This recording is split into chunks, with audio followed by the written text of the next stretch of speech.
Club football এখনও start হয় নাই, তো ভাবলাম নর্মালি একটা চিটচ্যাট ভিডিও করা যাক।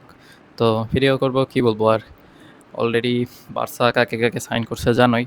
গর্ডন, আদিয়ামি অ্যান্ড এই সাইডে ইয়ামাল আছে। ভাবছিলাম আলভারেজ আসবে, তো দেখা যাক কালকে কি হয়, আপডেট দেয়। 31 তারিখ তো কালকেই, ও না কালকে 30 তারিখ, 31 তারিখে লাস্ট আপডেট আসার কথা। অ্যান্ড রিয়াল যা যা করতেছে, রিয়াল মাদ্রিদ, ও মাই গড, নেক্সট সিজনে one of the favourite team থাকবে, দেখা যাক। আর চ্যাম্পিয়ন্স লিগে তো অবশ্যই, আর লা লিগাতেও আমার মনে হয় বার্সার সাথে একটা টক্কর হাড্ডাহাড্ডি লড়াই হয়ে যাবে, কারণ ওয়ার্ল্ড কাপ জেতা টিম বেশিরভাগই বার্সার প্লেয়ার। বাট অনেকে বলবে হ্যাঁ প্লেয়ার নাই, okay okay, but at the end of the day তারা ওয়ার্ল্ড চ্যাম্পিয়ন। অ্যান্ড পেদ্রির রিকভার করার টাইম কতদূর কী হয়, অলসো রদ্রিগেজ যদি রিয়াল আসলেই কিনে ফেলে, ইটস ইন ফর অল, ইয়া, যে একটা মিডফিল্ড হবে রিয়ালের, মাথা নষ্ট পুরাই। অ্যান্ড বাকি সব টিম সব করতেছে, হ্যাঁ করুক। এদিকে আবার চেলসি কাকে কাকে কিনলো, মর্গান রজার্সে কিনছে, কোল পালমারের ফ্রেন্ড, হ্যাঁ কিনুক, দেখা যাক চেলসি কি করে।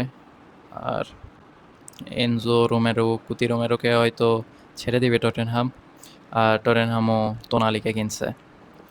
আপাতত ম্যাচ ট্যাচ স্টার্ট হইলে ভালো করে ভিডিও বানানো যাবে। অ্যান্ড এতদিন শুধু কষ্ট করে ফ্রেন্ডলি ম্যাচ দেখতে হবে অ্যান্ড ট্রান্সফারের নিউজ শুনতে হবে যে কে কোন টিমে গেল। So I wish and I hope বাসা কোনো ভালো স্ট্রাইকারকে বা কোনো একটা ভালো প্লেয়ারকে কিনুক অ্যাটলিস্ট, মিনিমাম তাও। আর ব্যালন্ডিয়ারের কথা বললে মোটামুটি এখন ফেভারিট দুইজন, only two, Mbappe and Harry Kane. Harry Kane top, Mbappe 2, Lamine 3, that's it. এখানে কোনো রদ্রি ব্যালন্ডিয়ারের মধ্যে আসবে না, কারণ ম্যান সিটি কিচ্ছু যেতে নাই, লিটারেলি নাথিং। অ্যান্ড ও বেশিরভাগ টাইম ইনজুরিতেই ছিল, ওর ব্যালন্ডিয়র জেতার কোনো সংখ্যা নাই। হ্যারিকেইন আর এমবাপ্পে, এই দুইজনের মধ্যে একজন। অ্যান্ড পিয়ার বানাতে চাইলে লামিনকেও দিতে পারে, আই ডোন্ট নো, এগুলো সব ব্যবসায় ভাই, সব ব্যবসা। সো দেখা যাক কী হয়, hope for the best, see you in next video.